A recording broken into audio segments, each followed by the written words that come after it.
Maya's morning had already gone wrong before the sun was fully up. Her alarm didn't ring, her phone had died overnight, the kettle refused to boil, and when she rushed outside, her bus had pulled away just seconds earlier, leaving her coughing in its exhaust.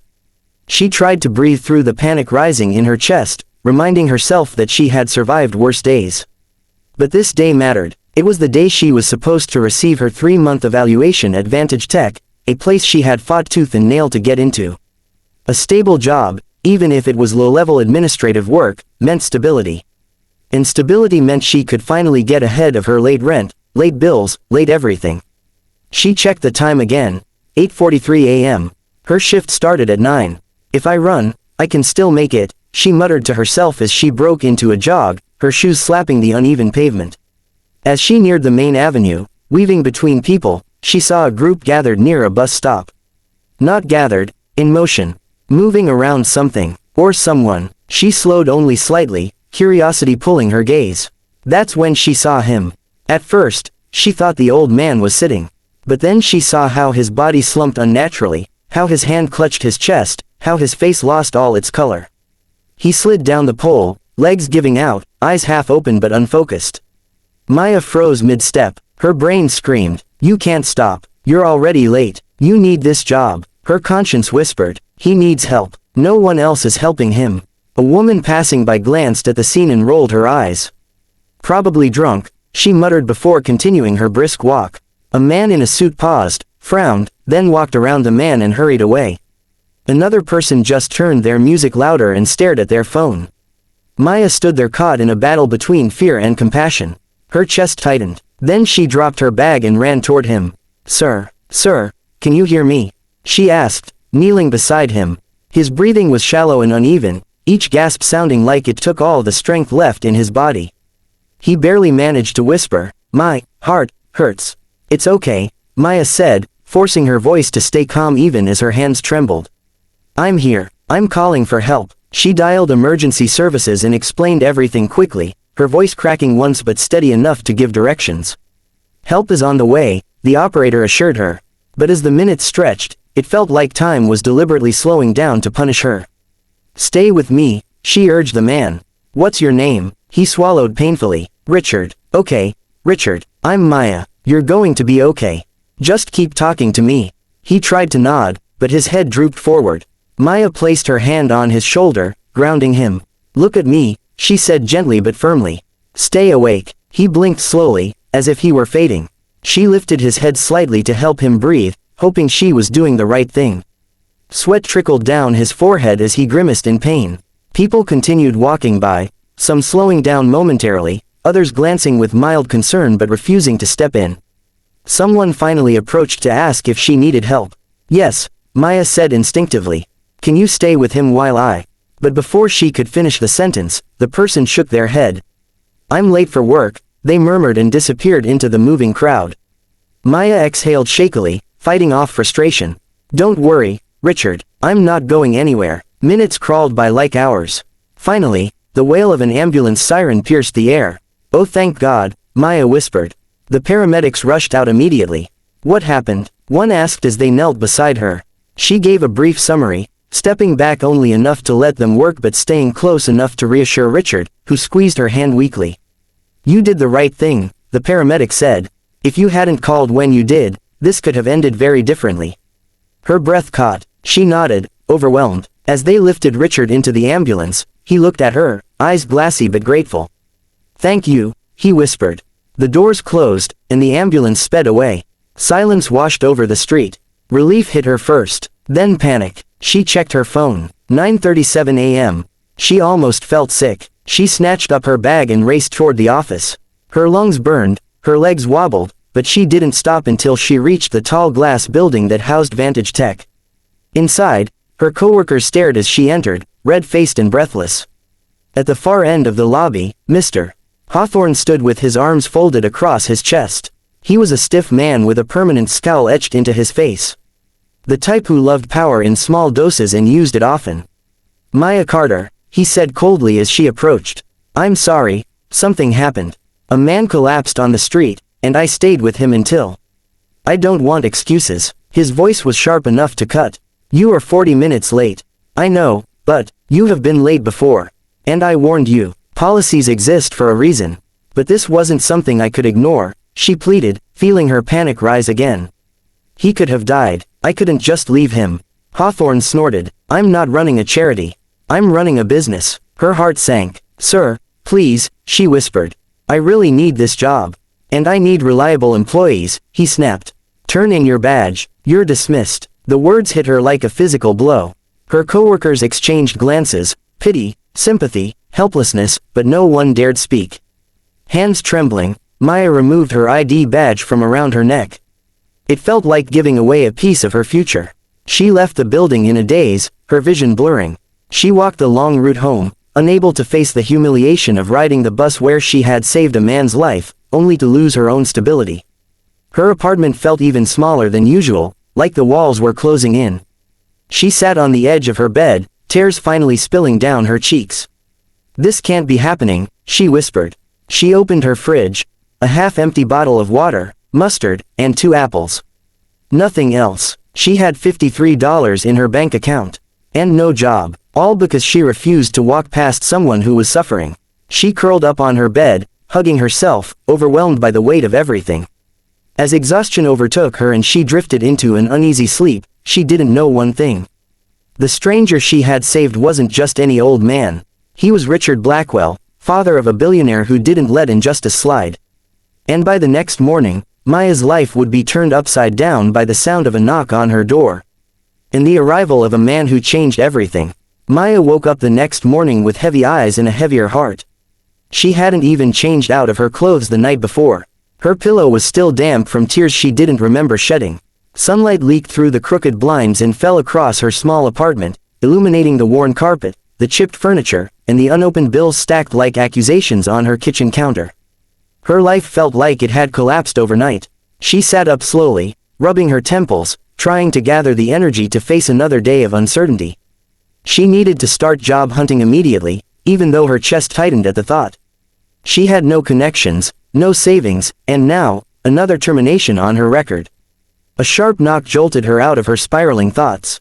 Her heart dropped. The landlady. Rent was due. Maya whispered to herself, please, not today. The knock came again, firmer, more authoritative, not irritated the way her landlady usually sounded. Maya froze. Something about it felt unusual. She tightened her robe, tucked a strand of messy hair behind her ear, and opened the door just enough to peek out. Her breath vanished. A tall man stood in her dim hallway, dressed in a perfectly tailored charcoal suit that probably cost more than her monthly rent. He wasn't a model, but he might as well have been. Clean-shaven jawline, sharp blue eyes, dark hair combed back effortlessly. Behind him were 2 assistants, one holding a tablet, the other a folder, and parked outside the entrance of her shabby apartment building was a long black limousine reflecting the morning light. Maya Carter, the man asked, his voice deep and calm.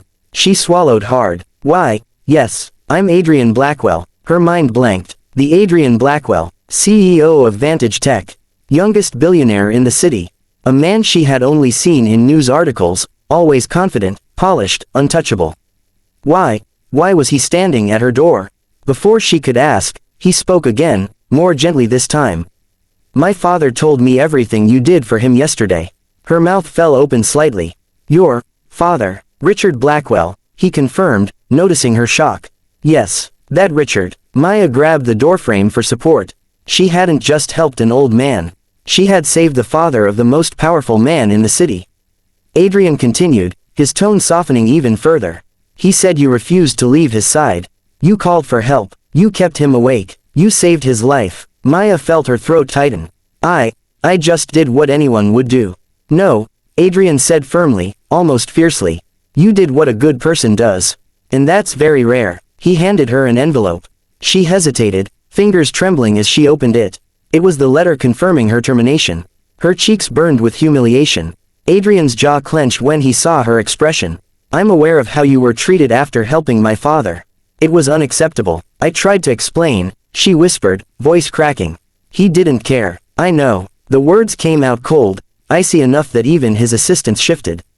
I spoke with Mr. Hawthorne this morning, Adrian continued, adjusting his cufflinks. Vantage Tech has no place for people who punish compassion. Her eyes widened. You fired him. Adrian nodded. Effective immediately. He emptied his office 30 minutes ago. Maya covered her mouth with her hand, overwhelmed. She didn't want anyone to suffer because of her, but Hawthorne had treated her like a nuisance since day one. He had humiliated countless employees before her. Things needed to change, Adrian added. Your situation only made that clear. Maya tried to gather herself. She hadn't processed the shock of losing her job before, and now she had to process the shock of her former supervisor being fired by the billionaire CEO himself. But then Adrian pulled out a second envelope. This, he said, handing it to her, is my real reason for coming. Maya opened it cautiously. Inside was a formal job offer, printed on Vantage Tech letterhead. Executive Operations Coordinator. Salary, triple her previous rate. Full benefits, flexible hours. She blinked, reread it, then blinked again. I think there must be some mistake, she began. No mistake, Adrian said. My father insists we take care of you. And I agree. I'd be a fool to overlook someone with your level of integrity. Her vision blurred with tears she refused to let fall. I don't know what to say. Say yes, one of his assistants murmured with an encouraging grin. But Adrian lifted a hand to silence him. Actually, Maya doesn't need to answer anything yet. This is her decision, not ours. Something in his voice made her look at him fully for the first time. He wasn't just being polite. He truly meant what he said. He respected her, perhaps more than anyone ever had.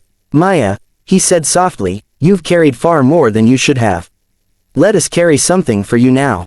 Her breath caught. Then Adrian glanced toward the hallway behind her, where the cracked paint, old carpet, and flickering bulb made her living conditions painfully obvious. His brows knit with concern. You live here alone, she nodded, embarrassed. I've been managing. The flicker of anger returned in his eyes, but not at her, never at her. At the world that had left her to struggle. Please get dressed, he said gently. My father has been asking for you ever since he woke up. He refuses to rest until he sees you. Her heart warmed at the thought. The fragile man she held onto yesterday, wanting to thank her in person. She nodded quickly, stepping back inside. I'll be ready in 5 minutes. As she dressed, hands trembling with disbelief, she caught her reflection in the mirror, pale, tired, hair messy from sleep. But her eyes, they held something new. Hope. When she stepped outside, Adrian held the door for her as if she were someone important. His hand brushed her elbow lightly to guide her, sending an unexpected warmth through her. The limousine's interior was more luxurious than anything she'd ever seen. Smooth leather seats, soft lighting, scent of fresh cedar. She felt out of place, but Adrian's presence made her feel strangely safe. You're nervous, he said gently. A little, she admitted. Don't be. My father sees you as family now. Family. The word nearly made her tear up again. At the hospital, Richard Blackwell sat propped up in his bed, color returning to his cheeks. The moment he saw Maya, his eyes lit up with gratitude. My angel, he whispered. Come here. Maya approached hesitantly, but he took her hand in both of his, squeezing it with surprising strength. You saved me, he said. You stayed when everyone else walked away. How can I ever repay you? You don't have to, she said softly. Oh, but I do. His eyes glistened. Because of you, I get another chance. Another sunrise. Another day with my son. Adrian stood behind Maya, his gaze gentle. The rest of the visit was filled with laughter, stories, and warmth that felt like sunlight after a long storm. On the ride back, a comfortable silence settled between Maya and Adrian. Then he spoke. You know, he said quietly, I hope this isn't the last time we talk outside of work. She looked at him, surprised. He smiled, not his public billionaire smile, but something softer. I think my father's right about you. You're extraordinary. Heat rushed to her cheeks. She looked away, flustered, but smiling too. Yesterday, she had lost her job, her confidence, her belief that life could get better.